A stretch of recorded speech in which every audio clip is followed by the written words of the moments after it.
maybe you begin to see the areas in which the beingness is being held hostage by some concepts. And it's those areas themselves might seem to be pushing off, blocking the inquiry from going right through. At least be aware of that. Because oftentimes we say, it's so difficult. And when you really explore, you see that it's not true. It's not that it is difficult. But sometimes you are not willing to let go of certain concepts that we feel hold us together or something. So I say, it's not a ruthless process. Find out who is afraid. Find out who is afraid. Don't accept this, the evidence that comes from the mind, simply in the feeling, oh, I am afraid. Don't purchase it. Check it out. Find out what is afraid. See if it is you indeed, or if it is not a thought that's been felt to be, you have been identifying with this thought because you feel it is you, it is your thought. Then come to see it's just a thought that has been practiced and associated with so much over time. It becomes a very ingrained habit, and so it has remained unquestioned.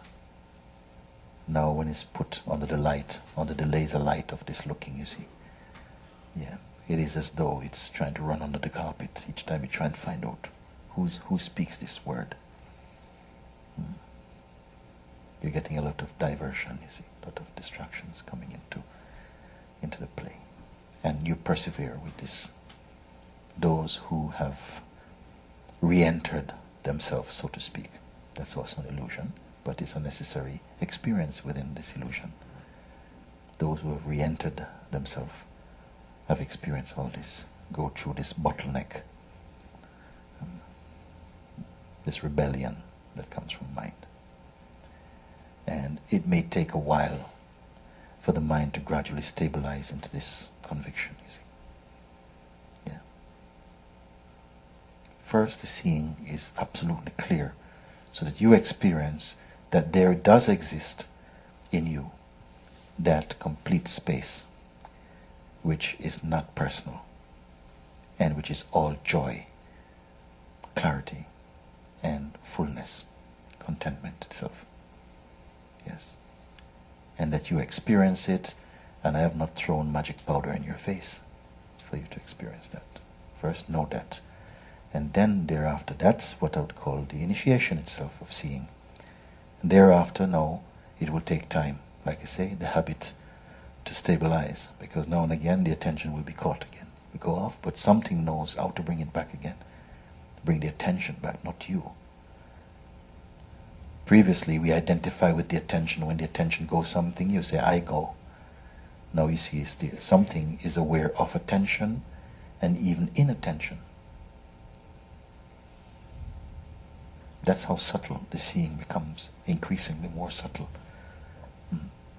Then it comes to recognize that you are the subtlest of all.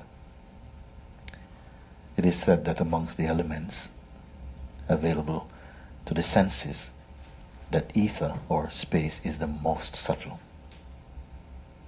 And you are aware of space. So you must be subtler still. But we don't give any time to look at that, to understand the immensity of this simple truth. So most time our identification is only at the body-mind level. Yes.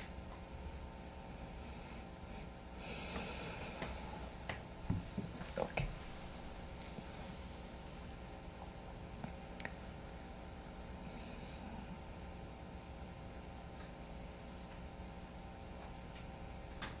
In each place I go, I say, I've come to meet the Buddha in this place. I said I came to meet Buddha in Boston. I came to New York to meet the Buddha of New York. Now come to meet the Buddha from Philadelphia. Or the Buddhas, why not? Same thing. What is it that shirks away from this? if there is not existing in you that totality of determination, that I just want to be free at any cost. Yeah. Not bargain for freedom, but to be open to the possibility, yeah, to be fully free.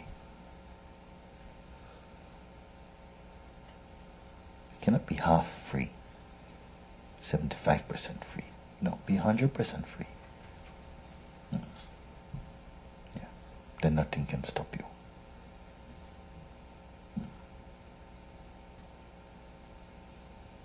But if you shirk away and feel, oh yeah, well, I'm not ready, and maybe, I still think I have a long way to go, and cherish such kind of notions, then you will believe them into existence.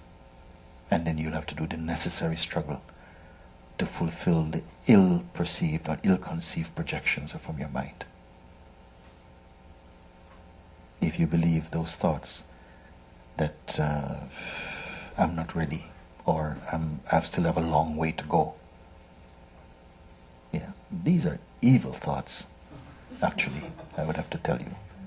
They may seem to be humble enough. Oh yes, at least I'm being honest. No, you're not being honest. You're being an accomplice to your own sense of failure, you see. Yeah.